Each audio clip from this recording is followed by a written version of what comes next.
Hello, hello. Welcome to the 12th episode and the special Mother's Day edition, hi moms of the universe out there, of the Funky Shredder. Today we're going to be talking a little bit about a beat used very often in heavy metal music and a variation on another very popular metal fill. The variation in the beat, to me anyway, seemed like they go like bullets and guns, and I'm surprised that you don't hear particularly the fill more often. The beat is the Skank Beat. If you listen to heavy metal music in any capacity, you are probably familiar with this beat. It's literally just back and forth between the bass drum and the snare drum, one cymbal hit per drum. Like every single Slayer record up until like the early to mid 90s was just that. That's the beat. Slowed down.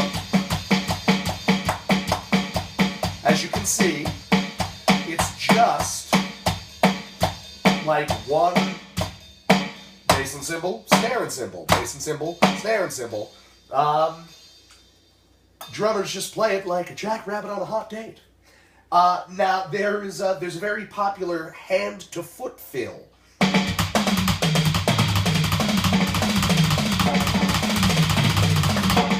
That drummers also use. It's efficient. You can get nice strong hits out of all four of your limbs because each limb only has to do one note.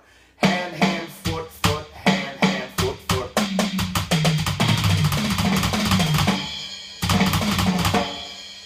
And I've often thought that when playing the Skank Beat, it almost makes a certain amount of sense to do the two hits on the bass drum first, and then the two hits on the snare after. Both because the Skank Beat itself, bass, snare, bass, snare, bass, snare, bass, snare, so it's not that much of a jump to go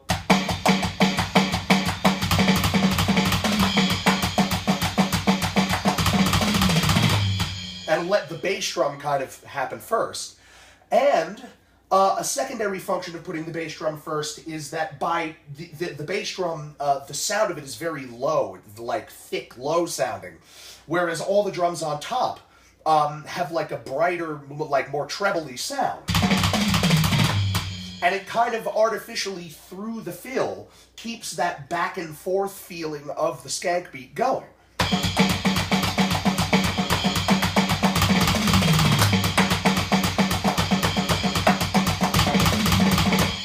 It maintains a certain kind of momentum that you don't get from doing it the other way around, where it's not that it fights it. I mean, metal drummers have been doing that for years. That's just one man's opinion. But yeah, on your own time, when you're shredding, doing some shredding,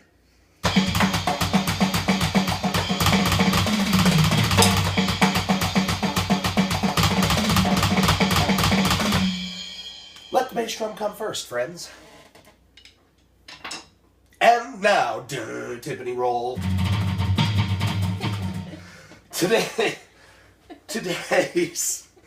Today's silliness section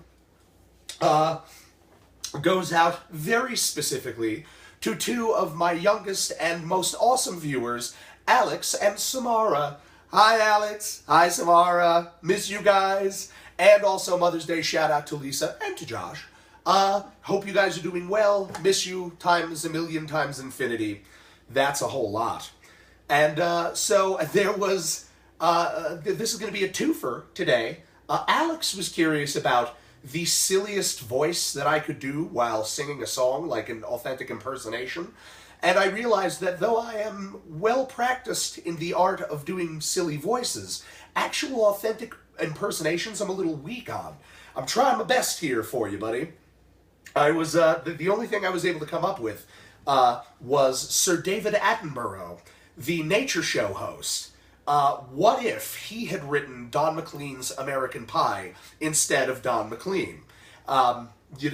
Well-respected, goes around the world and talks about animals and stuff, and he's got that sort of funny... It sounds like every statement the man ever makes starts with the words, "and here." And so this is what would happen if Sir David Attenborough were splitting his passion for nature with a passion for songwriting. Bye-bye, Miss American Pie. Drove my Chevy to the levee, but the levee was dry, revealing an assortment of semi-aquatic creatures preparing for a westerly migration towards deeper, more nutrient-rich water. And good old boys were drinking whiskey and rye, singing, "This shall be the day that I travel to the Amazon in search of the elusive gorilla squid."